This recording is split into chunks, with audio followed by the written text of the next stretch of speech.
Derek Dewi Maria tentu kengkang mana boten yen kuwatoso ibu jangkung tansah Kanjeng Ratu ing swarga ambo sumara samyo sang dewi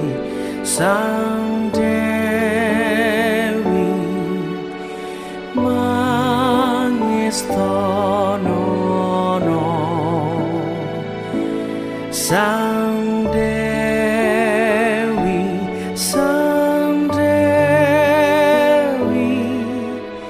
mangestono.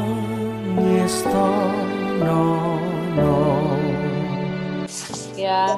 Oke, kita doa malaikat Tuhan. Selamat pagi Romo, Bapak, Ibu.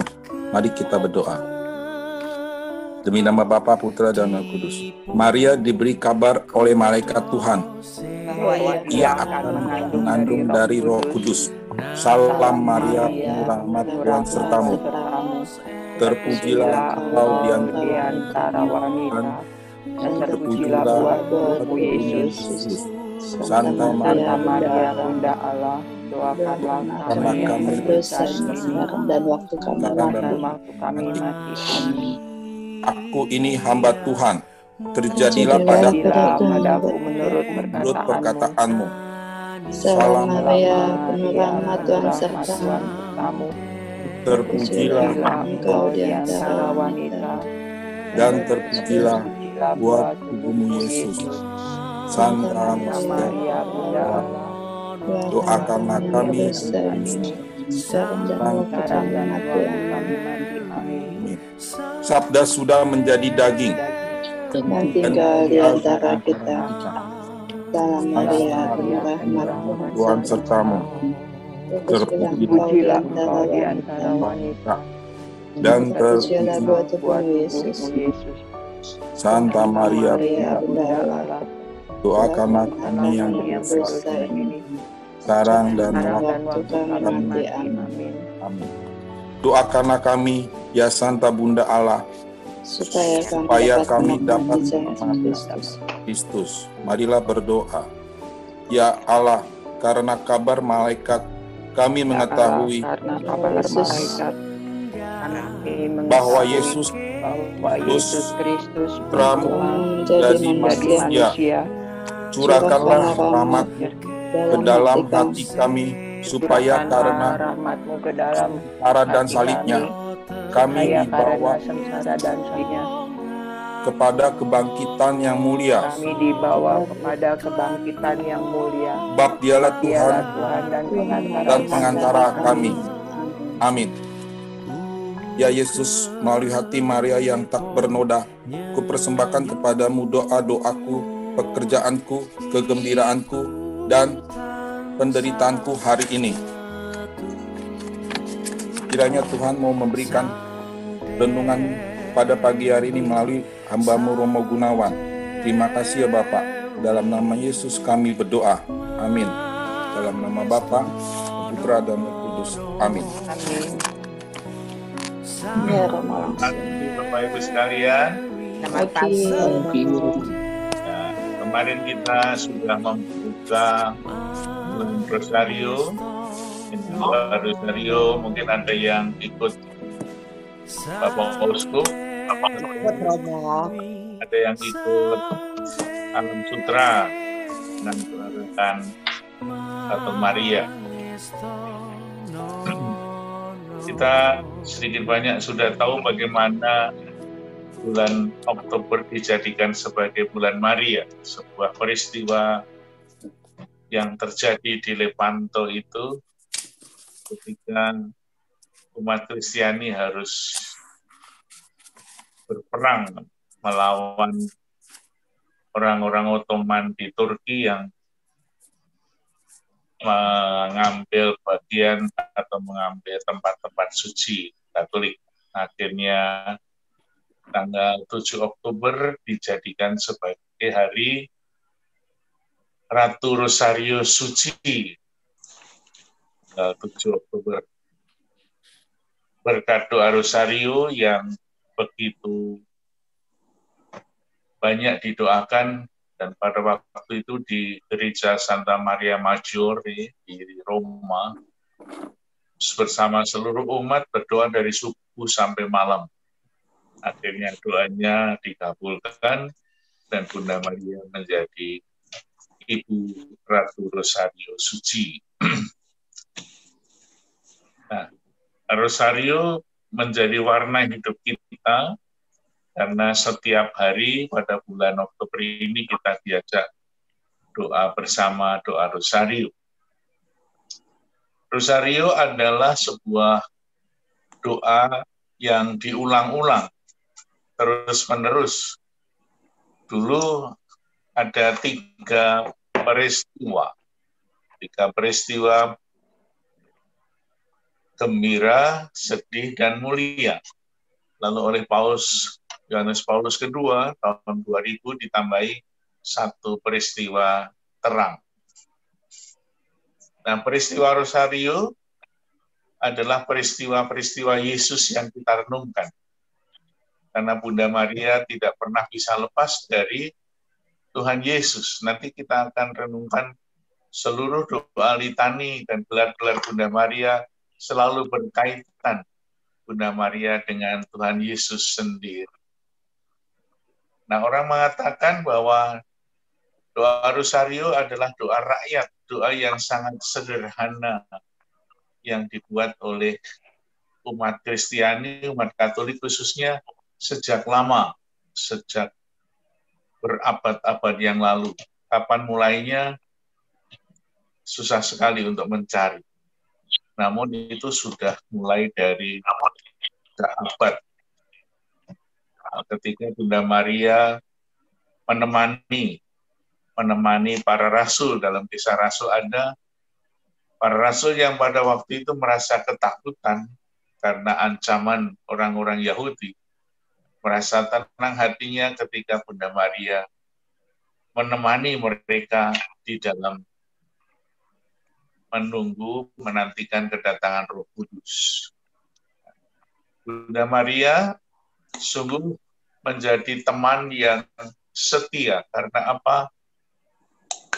Henry Nouwen, seorang pastor, pernah menulis sebuah buku namanya Yang Terluka Yang Menyembuhkan. Bunda Maria punya luka yang sangat dalam, kan? Seperti yang pernah dikatakan oleh Simeon ketika Maria dan Yusuf membawa anak-anak Yesus. Hatimu akan tertusuk dengan pedang. Kata-kata simbolik itu menggambarkan bahwa perjalanan Bunda Maria akan penuh dengan tantangan, cobaan. Kalau kita melihat sejarahnya, Bunda Maria memang luar biasa ketabahan hatinya. Setiap kata, setiap perbuatan selalu dijiwai dengan semangat pasrah. Terjadilah padaku menurut kehendakmu. Kata itulah yang menjadi awal dari seluruh perjalanan Bunda Maria dan seluruh devosi kita kepada Maria. Kalau tidak ada kata-kata itu, mungkin tidak ada devosi kepada Bunda Maria. Dari situlah kita semua mengenal doa-doa dan juga dogma-dogma serta ajaran gereja tentang Bunda Maria. Rosario adalah doa yang diulang-ulang, yang oleh orang-orang ahli bahwa doa yang diulang-ulang itu sakti. Ada orang yang tidak pernah tahu tentang doa Rosario, kenapa kok doa diulang-ulang terus? Hanya sederhana, ini doa rakyat yang sederhana. Maka kalau di lingkungan ada doa Rosario, itu yang datang cukup banyak. Tapi kalau pendalaman iman, nggak banyak. Mungkin karena takut, suruh sharing atau seperti apa. Tapi ini doa Rosario yang diulang-ulang menjadi doa yang sangat sakti seperti apa. Doa yang diulang-ulang itu semakin hari semakin terpatri di dalam batin, di dalam hati kita semua. Seperti kalau kita melihat televisi, setiap hari itu ada iklan yang selalu diulang-ulang berkali-kali, berpuluh-puluh kali, bahkan itu terus. Dan setiap kali kita melihat, kemudian pasti kita hafal dan menancap di dalam pikiran dan hati kita. Sehingga iklan itu mempengaruhi. Ada sebuah gerakan di dalam batin dan di dalam hati yang tadinya tidak pengen beli, lalu beli. Misalnya kayak tadi Pak Yopi membeli batik 15.000 di Jogja. Nah, itulah berkat iklan, berkat promosi dari orang-orang ditunjukkan ini batik terbaik Jogja dan lain-lainnya, sehingga kita membeli. Begitu juga dengan hal-hal lain. Maka doa rosario yang diulang-ulang itu menjadi sebuah kekuatan batin yang luar biasa.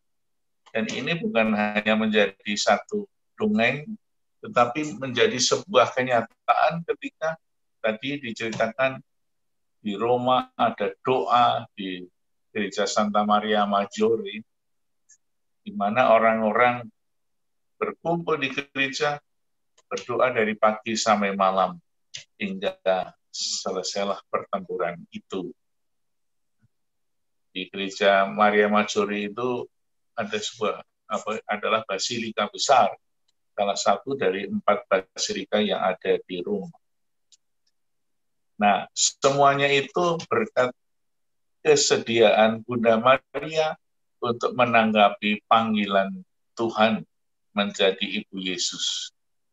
Yang akhirnya pembicaraan antara para malaikat Gabriel dengan Bunda Maria serta kunjungan Maria kepada Elizabeth menjadi sebuah doa Salam Maria. Jadi doa Salam Maria itu berasal dari Injil Lukas bab 1 ayat 28 ketika malaikat Gabriel datang kepada Bunda Maria. Salam Maria, penuh rahmat. Bahasa kitab sucinya adalah engkau dikaruniai. Lalu dijadikan bahasa Indonesia atau doa Salam Maria, penuh rahmat. Salam Maria penuh rahmat, penuh karunia.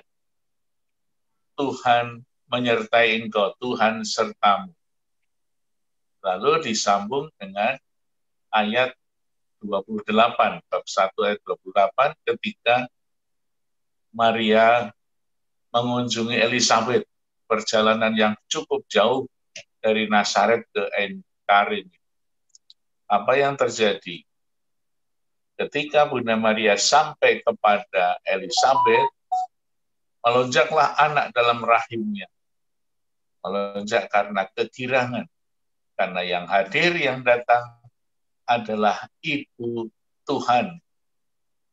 Kemudian nanti ada dogma tentang Bunda Allah. Nanti kita bicarakan kapan-kapan. Lalu sebuah kata muncul dari Elizabeth. Siapakah aku ini sampai Ibu Tuhanku melawati aku. Lalu dia mengatakan, terberkatilah engkau di antara semua perempuan dan diberkatilah buah rahim. Dua ayat ini kemudian menjadi satu doa Salam Maria. Jadi doa Salam Maria sangat kuat landasannya dari kitab suci, dari Injil Lukas. Lukas 1 ayat 28 disambung dengan ayat 42 menjadi doa Salam Maria bagian yang pertama.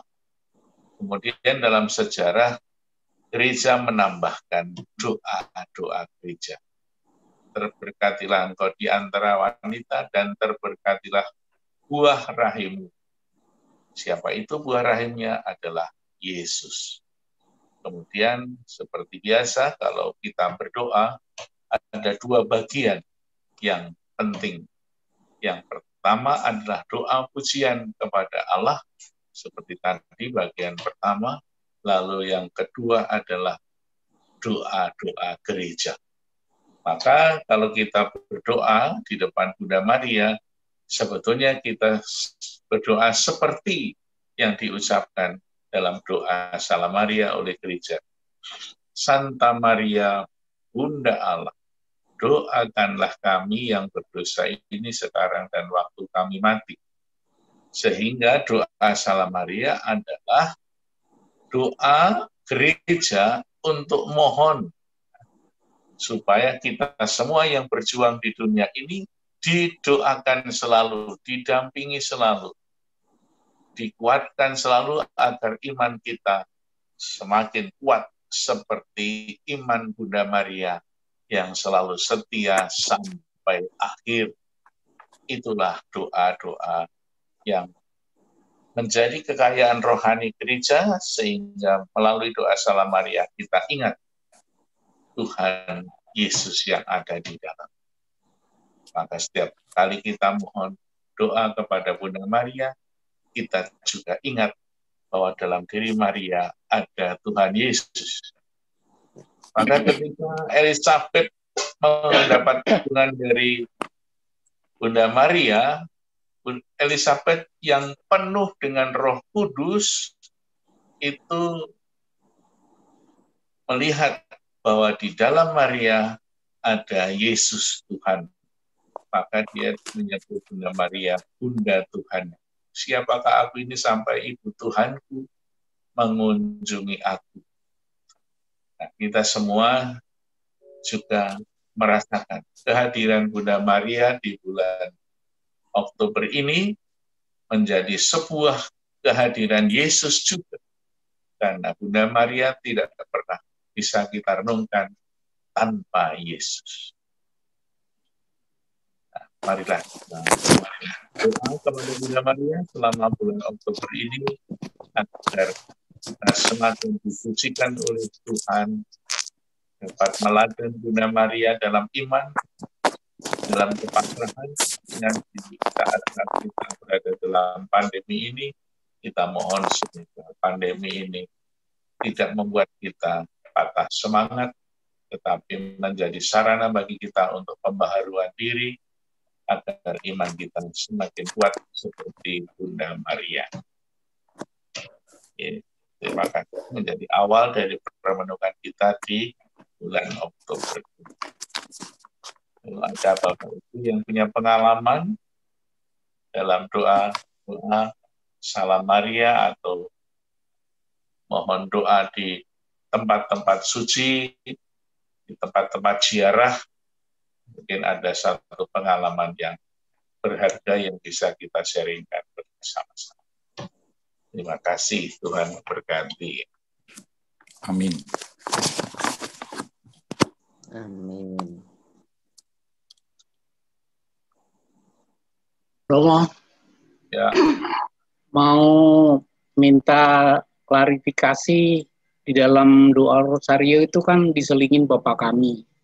Nah, di dalam doa Bapa Kami itu ada, datanglah kerajaanmu, jadilah kehendakmu di atas bumi seperti di dalam surga. Nah,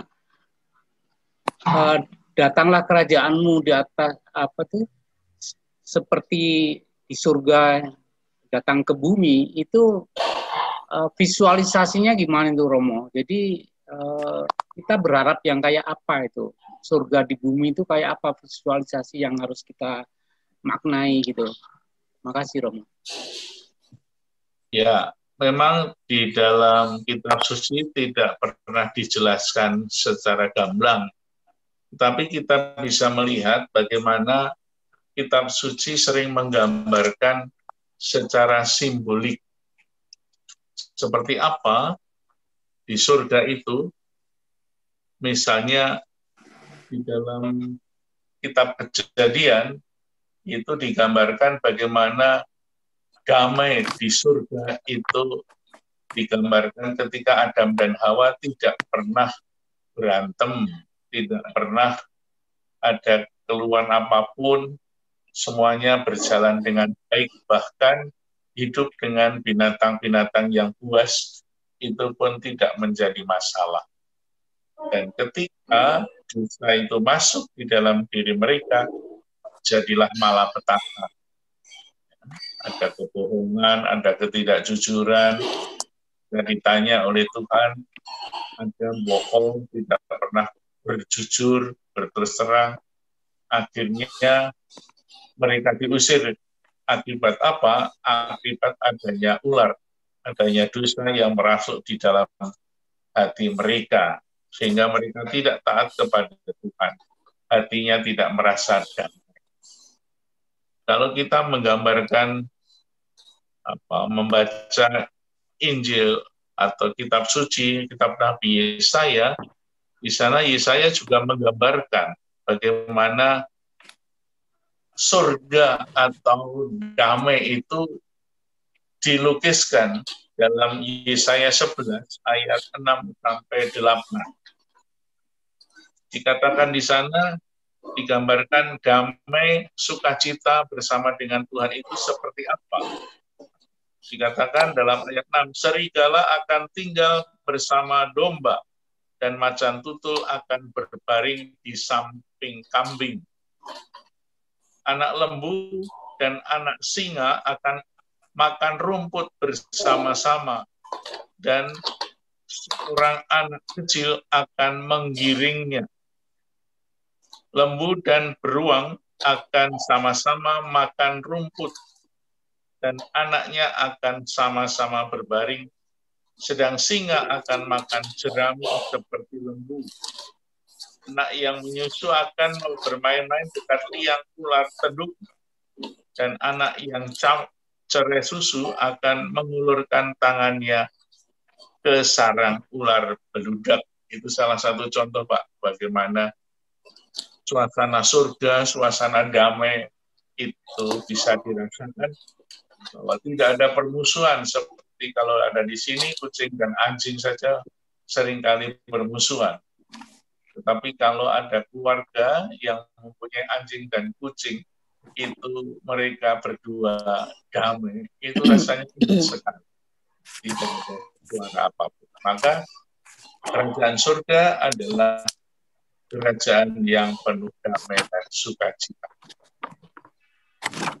So itu juga ini Romo disebut misteri iman kita itu termasuk di dalam sesuatu yang banyak perumpamaan, banyak kita harus menafsirkan itu. Jadi di setiap misa itu saya dengar ada misteri iman kita itu. Nah, misteri itu apakah yang perlu kita terjemahkan? Karena ternyata menurut saya pribadi itu kitab suci itu tetap ada distorsi dari manusia yang menulisnya. Karena manusia yang menulisnya itu kan punya pengalaman pribadi, punya adat istiadat, punya macam-macam gitu. Sehingga sebetulnya cerita-cerita di dalam kitab suci itu tidak 100% benar gitu ya. Ada kemungkinan tidak benar gitu karena ada distorsi itu. Nah, itu apakah kita jadi harus menerjemahkan sendiri, mencari sendiri, karena nanti di kemudian hari kan tanggung jawabnya kita pribadi gitu ya. Sehingga kita semua itu mengolah apa informasi yang masuk menjadi suatu kesimpulan batin kita. Bagaimana mengolah itu gitu. Karena seperti tadi surga kok ada binatang, terus apa itu kan bagi saya nggak masuk akal gitu. Karena saya sekarang yakin bahwa surga itu tempat roh, bukan tempat fisik. Nah, kalau ada daging itu, ada hewan itu kan fisik. Jadi di situ saya akan menerjemahkan sendiri bahwa setelah kematian itu alamnya beda tuh, tidak sama dengan alam sekarang. Jadi misteri itu saya terjemahkan bahwa saya harus memilih sesuatu yang saya yakinin di kemudian hari setelah kematian itu, itulah yang saya yakinin gitu. Kira-kira pendapat saya ini salah nggak, Rom? Ya, soal tulisan kitab suci itu kita percaya bahwa itu tulisan yang sudah diseleksi sedemikian rupa sehingga kita yakini kebenarannya. Sudah di Sesuatu kanan. yang tidak benar itu banyak sekali, Pak, yang sudah tidak dimasukkan dalam kanon gereja. Ya. Misalnya ada Injil Yudas, ada Injil Thomas, ada Injil yang lain-lainnya, itu kan menjadi sebuah keyakinan bagi gereja bahwa itu Injil yang tidak diakui kebenarannya. Maka sejauh kita semua mengimani kitab suci yang ada, itulah kitab suci kita akui kebenarannya. Memang tulisan-tulisan itu juga dilatar belakangi oleh macam-macam.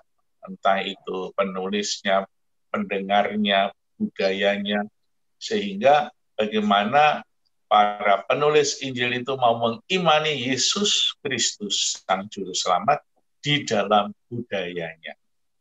Maka kita semua umat Katolik juga percaya bahwa Tuhan Yesus hadir dalam budaya Indonesia, budaya Jawa, budaya Toraja, budaya mana saja. Di sana Allah hadir. Di mana surga tidak pernah bisa dijelaskan secara gamblang karena nanti malah berbahaya.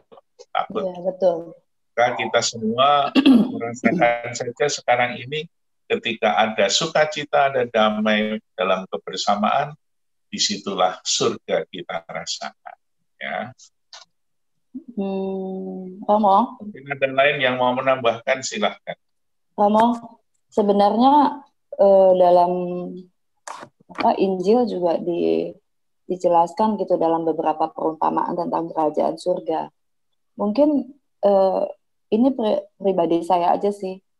Pada sebelum saya memahami sedikit tentang kerajaan surga, dulu tuh saya pikir gini, kan orang-orang sering bilang begini, carilah dulu kerajaan surga gitu kan ya. Nah, pengertiannya tuh menurut saya sebagian orang tuh salah pengertian. Yang dicari kerajaan surga itu yang setiap hari berdoa, setiap hari ke gereja, tanpa malah mengesampingkan hal-hal yang menurut saya itu justru bisa menciptakan surga di dunia itu gitu. Ketika saya cuma ingat banyak sih perumpamaan kerajaan surga di dalam Injil, tetapi yang saya yang bisa saya pahami itu salah satunya yaitu tentang orang-orang upahan di kebun anggur gitu. Ketika saya baca itu, kemudian saya mencernanya, oh ternyata kerajaan surga yang dimaksud itu bukan artinya kita setiap hari berdoa oke, tetapi apakah doa itu menjadi support untuk menguatkan iman kita terhadap untuk menjalin relasi dengan Allah dan dengan manusia seperti itu. Ketika saya baca dan saya pahami tentang kebun anggur, oh ternyata ketika orang-orang upahan itu ada yang iri satu sama lain gitu ya. Kemudian mereka nggak sadar bahwa Allah yang mencari kita, bukan dalam perumpamaan itu benar-benar Allah yang mencari pekerja itu kan, bukan pekerja itu yang mencari. Tapi dalam perjalanannya mereka itu tetap protes gitu. Kok yang masuk lebih awal sama yang masuk terakhir itu upahnya sama. Padahal kalau Allah tidak mencari mereka juga nggak dapat makanan gitu. Nah, di saat mereka merasakan ada rasa iri, ada rasa nggak puas, merasa tidak adil. Nah, itulah yang menurut saya bukan surga yang dia hadapi. Tetapi ketika kita merasa bahwa oh iya ya, karena Tuhan Yesus mencari kita dan kita membuka hati untuk Tuhan Yesus itu datang, kita tetap mengucap syukur, dan itulah yang saya pahami sebagai kerajaan surga. Dalam perjalanan hidup saya juga saya pernah merasakan itu gitu. Ketika saya protes dengan Tuhan dan bukan memberikan satu ketenangan buat hidup saya, tetapi malah menjadi galau, menjadi marah. Nah, itulah yang menurut saya itu bukan surga yang ada di dunia. Tapi ketika saya membuka hati, kemudian bisa mengampuni, dan saya merasakan sukacita, nah itulah yang saya maknai sebagai surga di dunia. Walaupun mungkin satu saat nanti saya akan mengalami hal-hal yang mungkin juga akan membuat saya juga nggak nyaman gitu. Menurut saya sih begitu, Romo. Itu refleksi saya loh tentang kerajaan surga. kasih. Monggo. Ada yang lain lagi, silahkan.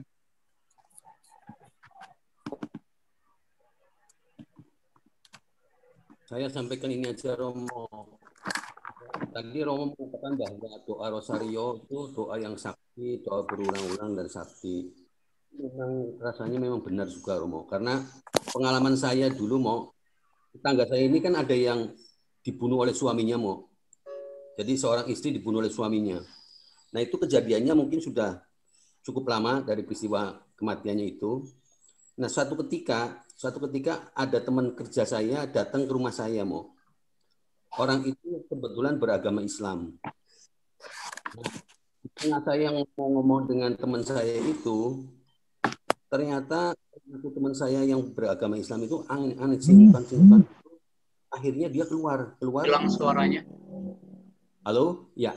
Bisa dengar? Lanjut, Pak Edi. Ya, jadi setelah saya terima waktu ngobrol-ngobrol begitu, dia perilakunya aneh. Terus akhirnya dia keluar dari ruangan saya, dia menuju ke rumah yang istrinya dibunuh itu, gitu loh. Terus di sana dia cukup lama mendengar. Suaranya. Lanjut, Pak Edi. Hah? Lanjut, kedengeran kok. Pada waktu itu dia ke tempat yang dibunuh itu, kemudian dia diem gitu. Terus sudah lama dia balik lagi ke rumah saya, Pak Edi. Saya mendengar wanita nangis, Pak Edi. Nangisnya begitu merintih, nangisnya begitu menyedihkan. Terus sebenarnya ini dia minta didoakan, Pak Edi. Wanita ini minta didoakan. Itu loh, saya nggak tahu ini agamanya apa. Tapi dia minta doakan yang pakai rantai itu, semacam kayak pakai rantai, tapi berulang-ulang itu loh.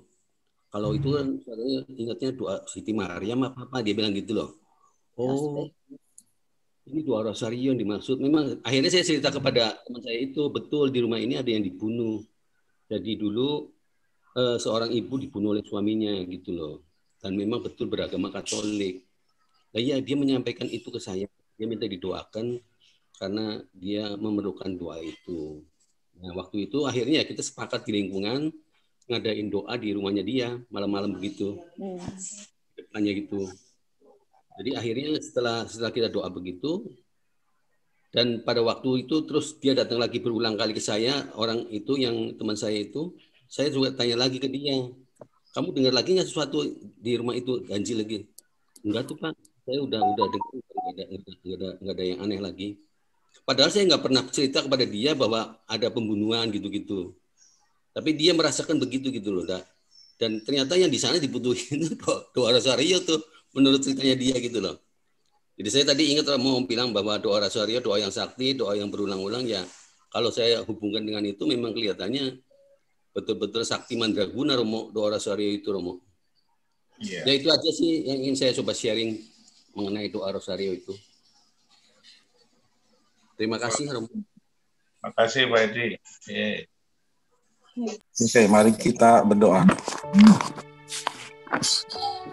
Bapak, kami mohon pimpinanlah, ya Bapak, tindakan kami dengan wahyu-Mu, agar kami selalu melaksanakannya dengan bimbingan-Mu yang penuh kasih. Sehingga dalam setiap doa dan karya, kami akan selalu memulainya bersama-Mu dan mengakhirinya dengan bahagia bersama-Mu pula. Kami mohon berkat dari Romo Gun. Tuhan sertamu, semoga kita semua diberkati oleh Allah yang Maha Kuasa, Bapa dan Putra dan Roh Kudus. Terima kasih Romo. Saya pamit ya. Bapak Ibu, Ambo sumara samyo Sang Dewi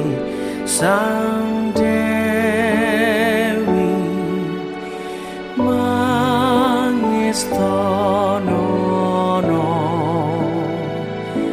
Sang Dewi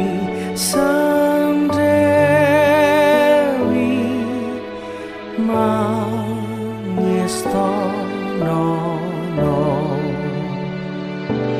Natya mana ketero